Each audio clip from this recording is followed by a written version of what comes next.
if you can tell me more about your concerns, Claire, and what the changes you've seen over your face over the last few years. Sure. Well, I have, as you know, significant upper face Botox. Yes. And I find that over the last sort of 5 years since I went into surgical menopause, that the sort of lower 2/3 of my face have sort of drooped, headed south a lot more quickly than I suppose than the rate that I was aging previously. So I don't know if my surgical menopause thrust me into this at a more rapid rate, but I noticed a significant change in the lower half of my face over just a number of short years, maybe 2 years or so. And the Botox in the upper part of my face is working really well, but I feel like there's a massive contrast now, sort of from my eyes downwards. Everything just feels like it's dragging. And it would be great to consider how that could be refreshed. I don't necessarily want to look younger, I just want to look refreshed and maybe good for my age, not try and wind back the clock. Okay, fine. And if you mind me asking, how old are you? I'm 46. 46, okay. So you're absolutely right. So females, whether it's menopause or hormonal changes naturally or due to surgical interventions, these hormonal changes are going to cause significant changes in your face. You know, it's going to expedite the rate of fat loss and volume loss, and the collagen loss that we mentioned previously is also going to exponentially increase an exponential rate. It's a combination of those things, okay? And if we want to rejuvenate the face, we have to replace these things essentially. And what we're planning to do today is essentially replace the volume loss that you've had over the years and what's maybe been increased since you've had, you know, your surgery. Sure. In order to help rejuvenate the face. Okay, so if I'm looking at your face, right? So if you hold the mirror for me, what we'll do is we'll just start from the top and we'll just work our way down. Okay, so you've had Botox in the top third of the face. So up here, all we deal with really is lines and wrinkles, and you had Botox there, so there's not much more for me to tell you about in terms of what we need to do up there. Okay, but if we come down slightly, a place that people often neglect or disregard is actually the temple area. Yeah. And females, there's actually a huge area, it expands all the way up to this lateral part of your skull. This is all considered temple. And females, by about the age of 60, believe it or not, will have lost about 10 mils of volume in this whole upper lateral part of the skull. And it does contribute to the upper third of your face kind of shifting down slightly. You know, you'll see as time goes on, you know, as you start approaching 50s, 60s, you start getting a little bit of hooding in the lateral part of your brow and all this stuff. Already. Yeah, and a lot of what contributes to that actually is a loss of volume up here. And it causes this all to come down. And in addition to the loss of collagen in the skin, but it is a contributing factor. And you can see you do actually have just a touch of volume loss there in the temple. Yeah, I can see. And so filling that out is actually a really nice technique. It just adds to the sort of more youthful appearance that you get afterwards. On its own, it's not going to make too much of a change. But when you combine it with all the other little tweaks that we're intending to do, it adds to the whole overall natural result. Okay. So I do recommend actually we add maybe like 0.5 ml at least into that temple. It's quite a deceptively deep and large area. Okay, so you can actually put quite a lot of filler in here, even just to see a very minimal change. Okay. But we'll start with 0.5 ml, and we can reevaluate to see, and then maybe if we need more, we can add more afterwards. Okay, but that's what that's also going to do, and it's also going to add a little bit of lift up here in the upper third of the face. Okay. Okay. The key here with what we're trying to do is to add small amounts of dermal filler into the right parts of the face, and that's how you achieve an overall very natural result. Okay, it's when you start placing too much filler in one area in the wrong places is when you start looking ridiculous. Yeah. Okay, so little bits just where you need it overall will give you a really nice natural result. Okay, so that's the first place I'm looking at, and I think we should revolumize. Okay. And then coming down, if you now focus on the mid face, so you actually do have quite good volume in your cheeks, right? So we need to be careful that we don't overfill those cheeks, okay? Yeah. Especially when you smile. If you give me a big smile, yeah. So you can see there's some good volume there already, okay? Can you just give me one more smile again? Okay, so see, where you can see there's a little bit of a deficit here, okay? And there's perhaps a little bit of deficit towards the back. You see there's lots of volume here, and then well, quite a nice thing that we tend to do is if you lift the skin back like this, and then we place tiny little droplets of filler just along here. You've got these muscles that insert from the corner of your mouth. If you smile for me, these muscles that are contracting insert up here into this lateral part of your cheek, okay? And where these muscles attach, if you sort of lift back and place injections right actually against the bone here, what it does is it helps create a little bit more of a lift in the lateral part of your cheek, okay? There's little droplets, it's not huge amounts of filler, and it's really just more about refinement and slight lift in the face, okay? It's not going to make a drastic change, but it is quite a nice thing to do in combination with everything else. Okay. And then we'll probably like to add a little drop of dermal filler here, but it's a very small amount, because what I don't want to do is give you chipmunk cheeks. Thank you, yeah. Because you already have good volume, particularly when you smile. You know, when we're doing the procedure, I'll get you to smile quite a lot. You're probably annoyed at me by the end of it, okay? But it's very important to factor in how you look in dynamic facial expression, because a rookie mistake people will make is they'll put filler in and not get you to smile. And it looks fine at rest, it looks great, but then when you smile, you've got these huge hamster cheeks.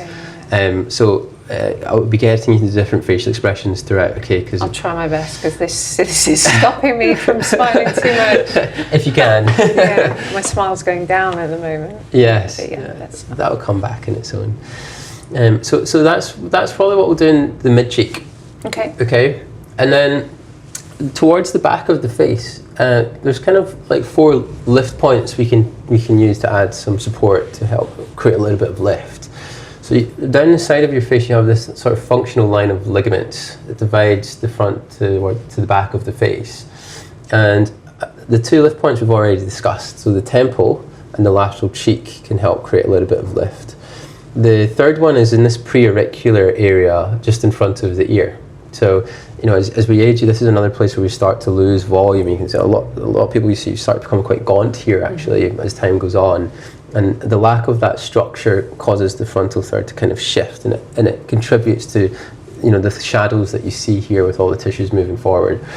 And so it's actually quite a nice place to add a bit more structural support, because just looking at your front on, I can see there's a little bit of a deficit there. Yeah, definitely. I see it a lot in this side.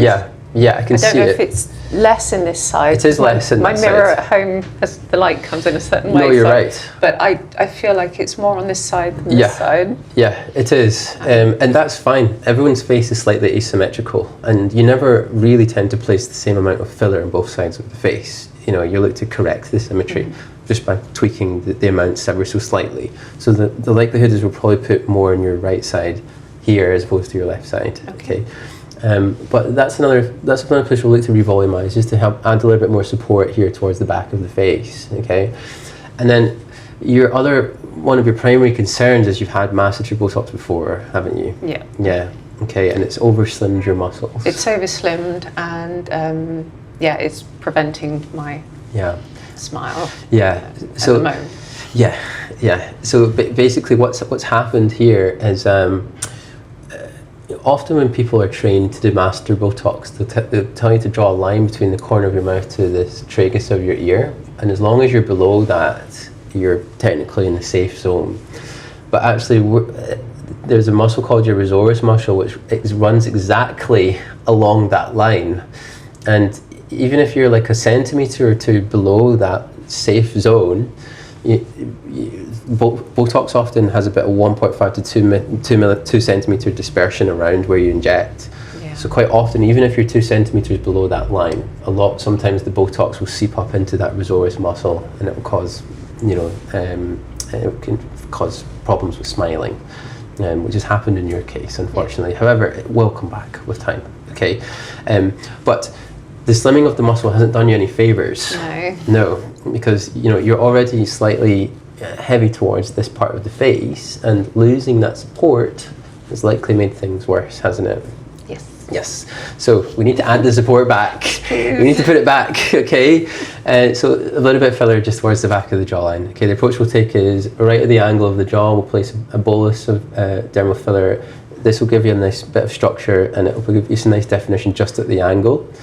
And then what we'll do is we'll come up with a cannula, and we'll just contour up, and we'll actually come up from here to this pre-auricular area like this, and this will just help create a little bit more lift towards the back, okay?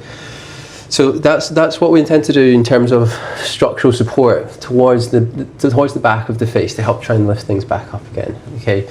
Once we've done that, then we can start thinking about these shadows that we're getting towards the frontal lower third of the face. So nasolabial folds. Yep.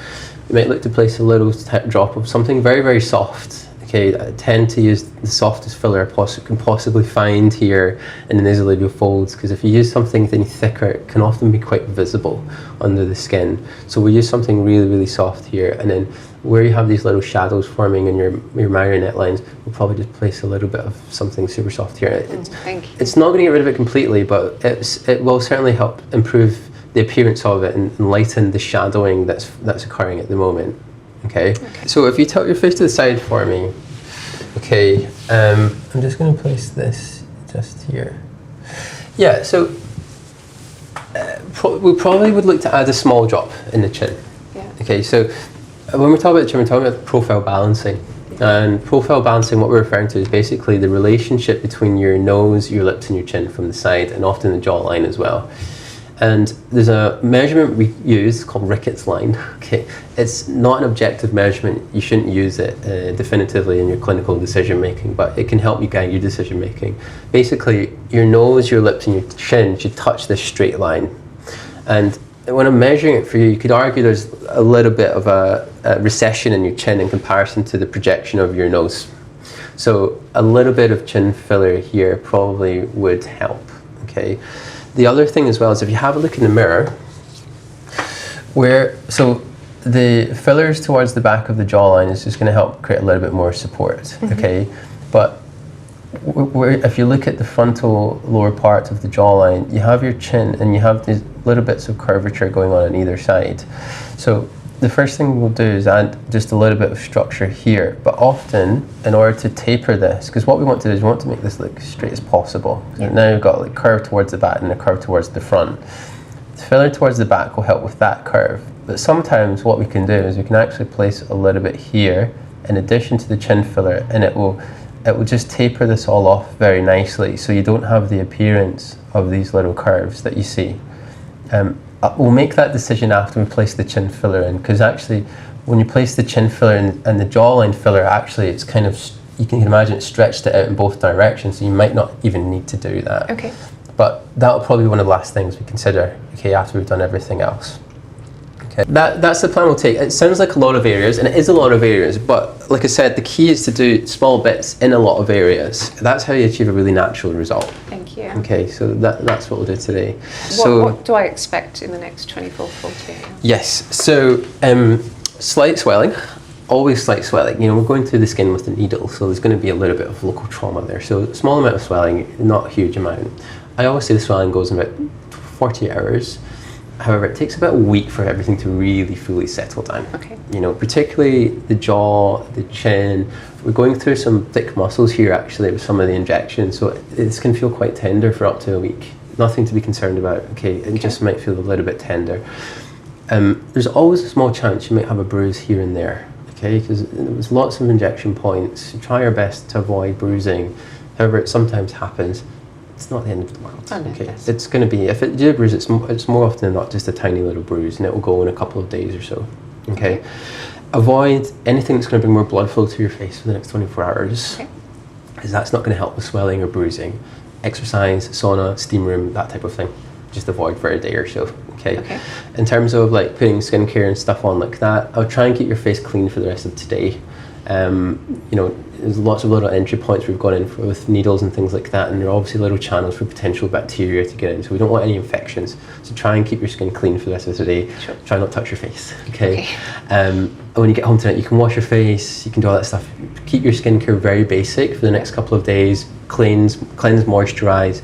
That's it. Okay, avoid any actives or anything like that, like retinols or vitamin C's or niacinamide, all that type of stuff. It might irritate the entry points we've gone in with the needles. Okay. That's pretty much it.